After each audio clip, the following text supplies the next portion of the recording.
Hi, I'm Dr. Anu and today I'm going to talk about hormone replacement therapy. HRT is a really big topic for any woman going through the menopause because they're probably having really disabling symptoms of hot flushes and night sweats and low mood and irritability, and hormone replacement therapy can be amazing at reducing all of those symptoms, plus just increasing energy, motivation, youthful appearance and protecting the bones and the gut. So we already know quite a lot about HRT because it's been in the media for all of its risks, but what do you really need to know? First of all, there are two types of HRT. There is the synthetic type, which is the common type that's been in the media and all the studies have been done on.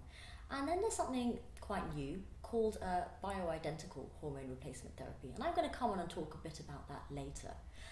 So HRT received a lot of bad press in 2002 and 2004 after there were two big studies, one in America called the Women's Health Initiative and one in the UK called the Million Women Study, in which synthetic estrogen and progestin were looked at, and they were found to cause an increased risk of breast cancer. Now obviously this was quite a scare, but quite rightly clinicians all over the world said, hang on, we just need to interpret these studies with a bit of caution. At the moment only one type of synthetic hormones have been looked at. We've only really looked at one dose and one way of giving these medicines. Would it be different if we looked at a different type and if we gave them in a different way? And that's a really sensible question, because what we know about hormones is that their structure affects how our body cells respond to them. What we also know is that taking a pill of estrogen isn't the same as using an estrogen cream. If you take a pill of estrogen, it has to be processed by your liver, and that produces proteins like CRP, which are found in other diseases like heart disease. If you use estrogen through a cream, it doesn't get processed by the liver. It has a different effect. So this has been a really interesting topic that was raised, and following on from that, there have been some studies to look at the two differences, the synthetic hormones in one group and the bioidentical hormones in another group. There was a French study that had a look at estrogen and progestin, the synthetic one, and looked at estrogen given with progesterone, the bioidentical one. And what that study found was that the estrogen with the progestin caused an increased risk of cancer, but the estrogen with the progesterone didn't.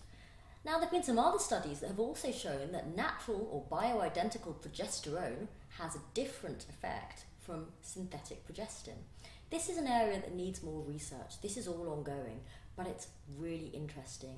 And as a result, there have been lots of women internationally who have just said, you know what, I only want to put hormones in my body that are bioidentical, i.e. identical in structure to the ones that my body is making. Enter the world of bioidentical hormone replacement. Here, the chemicals are actually extracted from yam and soy, and they are designed to be identical to the ones that our body produces. And they're so identical that if you measure the blood tests, you can't distinguish between the ones that have been given and the ones that the body produces. So I just think it's a really important point to bear in mind when you're thinking about HRT, to have a think about the benefits and risks, but also to understand that there are two types of HRT and that the big studies are only referring to the synthetic type. So if you want to investigate the bioidentical hormone side, then it would be worth you speaking to a specialist in that area. I hope this has been useful. I really look forward to hearing your comments.